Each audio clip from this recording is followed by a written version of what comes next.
Hey guys, welcome back to the TheConnoisseur Reviews. The Golden Globes just announced their nominations for this award season for the 77th Golden Globes Awards. And that means officially award season has started. I know the National Board of Reviews came out with their list like a week ago, and the Critics' Choice also came out with their list this week. But I feel like Golden Globes is like one of the main events of award season that we all like get really excited to watch because the show itself is really fun and entertaining.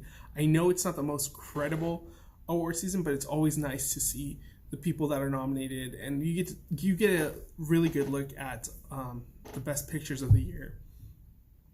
Sometimes they are questionable, but they've gotten better in the last few years. So I'm looking forward to the show. Let's just run down a few of the nominations. I'm only going to do the movie side because I don't watch as much television, and if I do, I'm always like a season or two behind, so I can't justify the year of television. But for the Best Picture Drama, it looks like 1917, The Irishman, Joker, Marriage Story, and The Two Popes are nominated. I've only seen The Irishman and Joker, and I plan on watching Marriage Story sometime this week, hopefully by tomorrow, but we'll see how it goes. But, you know, it's a strong list of films, and it makes me excited to check out 1917 because this movie is getting a lot of love right now, and it has really good reviews. It's Sam Mendes, so there's a lot to look forward to. I've heard nothing but great stuff from Marriage Story, and The Two Popes actually kind of surprised me. I've heard about the movie, but I didn't think it was going to be a big picture contender, but hey, looks like it's up there. So interested in seeing that. Hopefully it comes around to my theater before Oscar season starts. But I have seen The Irishman and Joker.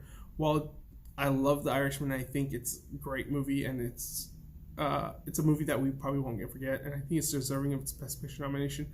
Joker, on the other hand, I can see the hype for it, and I can see the argument for a Best Picture nomination. I personally wouldn't have put it in that category, but it's there.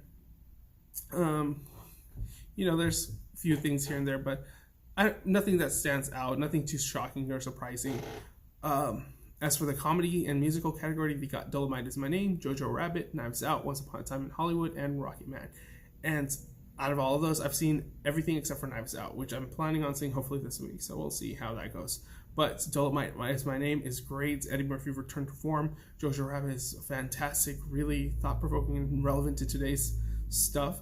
Once Upon a Time, I have my issues with it, but it's a good movie. It's a fun movie, but like I said, it's not the best Tarantino movie. I can see an argument for it because Hollywood loves Hollywood.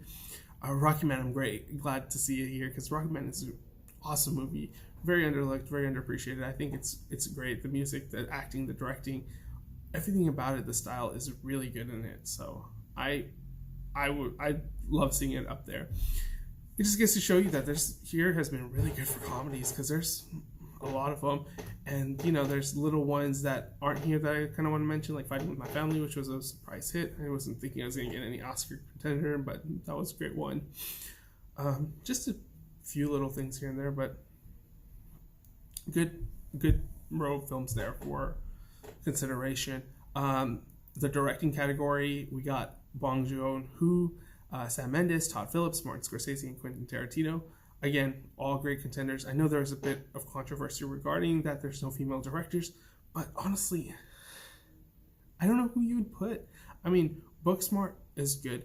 I don't think you can make an argument to take out anyone from this list of film.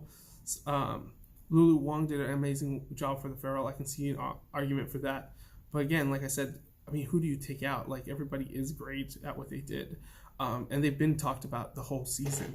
So there isn't anyone that really stands out. Maybe a Greta Gerwig. I haven't seen Little Woman, but I've heard nothing but great stuff. And she was nominated for Lady Bird at the Academy Award.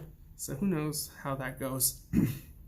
I don't think it's any kind of bias. I think it's just there aren't enough female directors out there. It just needs to be more of them out there and, you know, making a lot of stuff, and we're getting there. We're in that process. Like, there's a lot of female-led films this year, and then so much more to come out next year, especially big tentpole films.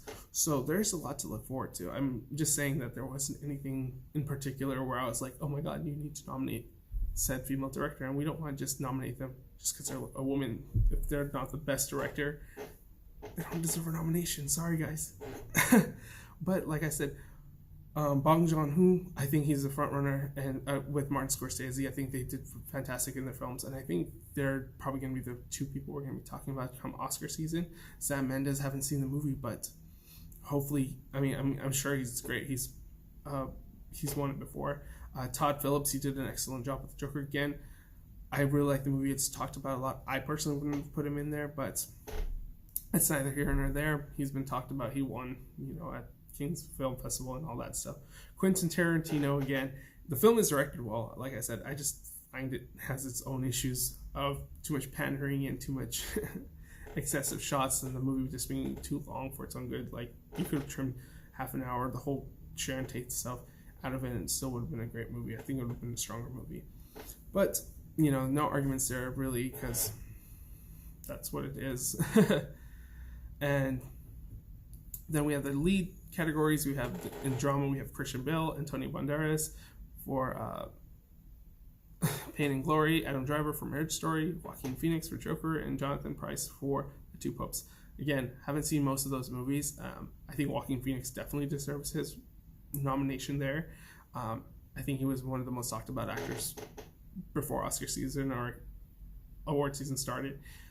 As for Adam Driver, and I've heard nothing but great stuff for him, and Christian Bale, he's a Globe's favorite, so I don't see a big issue there. And I mean, it just makes me want to watch those movies more, because I'm planning on watching Ford v Ferrari, and if I can find Pain and Glory somewhere, I will want to check that out. And The Two Popes, I'm really surprised by how much love it's getting. As for the lead in comedy and musical, we have Daniel Craig for Knives Out, Roman Griffin Davis, which is a surprise for Jojo Rabbit, the little kid in it. I mean, he was good in it. Leo DiCaprio for Once Upon a Time, Taron Egerton for Rocketman, and Eddie Murphy for Dolomite. So, all great contenders. Not having seen Knives Out, I think all the other performances are great.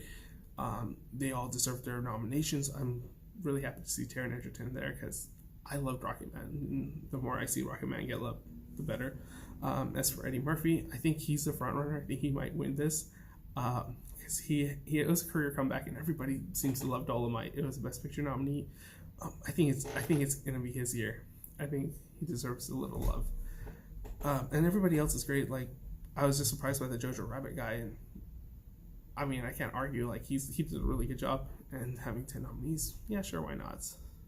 And then we have the lead in drama. We have Cynthia Oliveira for Harriet, surprising nomination. ScarJo for Marriage Story, Saoirse Ronan for Little Woman, Charlize Theron for Bombshells, and Renee Zellweger for Judy.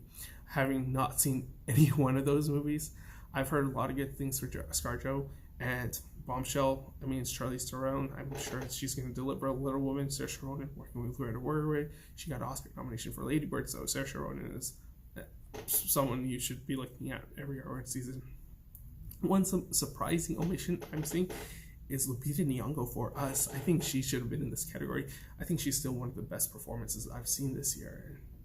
She's stellar. Like, not seeing her in here is kind of disappointing, but hopefully other places recognize her, which unfortunately I haven't seen too much. And then we have the lead actress in comedy or musical. We have Ana de Armas for Knives Out, Awkwafina for The Farewell, Kate Blanchett for Where'd You Go, Bernadette, Benny Fieldstein for Booksmart, and Emma Thompson for Late Night. Again, good category. I mean, none of those people really stand out aside from Awkwafina. I think Awkwafina is the best in this category. She gave a stellar performance here, and she totally deserves her nomination, and hopefully she gets a surprise Oscar nomination, because she really did a good job. Surprised Kate Blanchett got a nomination. I think it's for star power, because I heard nothing but bad things about Where'd You Go, Bernadette. Everybody else, yeah, cool nominations. Nobody that really stands out, and nobody I can really think of off the top of my head who else should be in this category, unfortunately. But like I said, we'll see how this goes. And then we have the supporting actor category. Tom Hanks for Beautiful Day in the Neighborhood, Anthony Hopkins for The Two Popes, See More Love, Al Pacino and Joe Pesci for The Irishman, and Brad Pitt for Once Upon a Time. Brad Pitt was one of the front runners, but my heart goes out to Al Pacino. I hope he wins, and I hope he wins an Oscar for it, because I think that performance is really good in The Irishman. I think that's a standout. Not having seen everything yet, that performance really stands out with me. You know, the only person I'm kind of missing is James McAvoy for Glass. I thought he was superb. It's sad that he's not getting recognition like he was kind of omitted a couple years ago for his role in Split. And in here, you think he did a little bit better, and you could have put him in the supporting category because this movie, that Glass, was more of an ensemble piece. But, you know, what are you going to do? I mean, the rest of the list looks great. I mean, what are you going to argue? Supporting actress, we got Kathy Bates for Richard Jewell. We have Annette Bening for The Report. We have Laura Dern for Marriage Story, Jennifer Lopez for Hustlers, and Margot Robbie for Bombshell, which is a surprise actually, because I thought it would have been Nicole Kidman in that for the second role in Bombshell. But whatever, I've heard a lot of good things about Laura Dern. I love Laura Dern. I'm sure she could give an excellent performance. I think she's the front runner. Kathy Bates has been getting a lot of buzz. I have not seen that movie. Hopefully it comes out. It looks great. I had to see The Report. Jennifer Lopez, I like seeing that nomination. I really enjoyed her performance in Hustlers. I thought she was really good. I wish they had included Scarlett Johansson for Jojo Rabbit. I thought that performance was one of her career best performances, if not her best career performance. That just had so much heart and so much nuance to that performance. I'm kind of disappointed that it's not there, but at the same time, I'm like, having not seen everything, I can't make an argument that she deserves to be in there. I personally would have put her in there though, because she is that good in that movie. A couple other things. I'm not going to go down with everything. I just want to do the last couple Best Picture ones. There's foreign language film, which is The Farewell, Les Miserables, Pain and Glory, Parasite, and Portrait of Lady in Fire. I've only seen The Farewell and Parasite, which both are amazing films. Go definitely check those out. Either one winning will be deservedly so. I think Parasite is going to win it, because Parasite is just such a phenomenal movie, and I think it'll cap off the year really well, especially if Bong Joon-ho wins director, which I feel like he's the front runner for. Unless the Globes want to give Scorsese a little career bump here, but I think Parasite is just such a phenomenal film. Other than that, we have the animated category. We have Frozen 2. We have How to Train Your Dragon, The Hidden World. We have The Lion King, Missing Link, and Toy Story 4. A lot of people are kind of confused why Lion King isn't in it, but Lion King is an animated film. It is 100% computer generated. It's argued as a live action, but it's not. It's a realistic animated film. Missing Link, I haven't seen. I've heard really good things about it. I have to watch it. Toy Story 4 is great. Frozen 2 is really good. And I think my favorite is The Hidden World. I really love that movie, and I hope it wins. The How to Train Your Dragon series really needs something to cap it off, and I think that would be the way to go. Well, that's my quick thoughts on the Golden Globe nominations. I ran through most of the categories. I skipped a few of them that aren't as important and that I don't have a strong opinion on, but I definitely think that these, it's a good group of films. Having not seen about half of them, I can't really give my full thoughts. I am planning on watching most of them, so I'll have a better understanding come awards season, like once the awards start getting announced, because a lot of these movies haven't even either come out or they're not even in my area. One surprising omission I remember seeing was Cats, but I feel like nobody's seen Cats, so it's hard to say. Other than that, let me know what your guys' thoughts are on the Golden Globe nominations, and do you even care about the controversy that's happening with the director category? I mean, I kind of broke it down, but I don't want to go too much in depth with that, because I feel like it's just,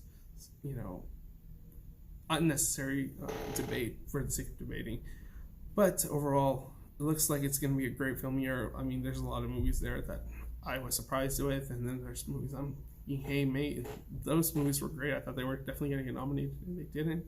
So it looks like it's a really great year for film. So let me know what your thoughts are in the comments below. And as always, like, comment, subscribe if you like this video. And you can follow me on my various social media sites at AwesomeLK or at TheConnoisseur on my Tumblr. All right, guys. Gucci.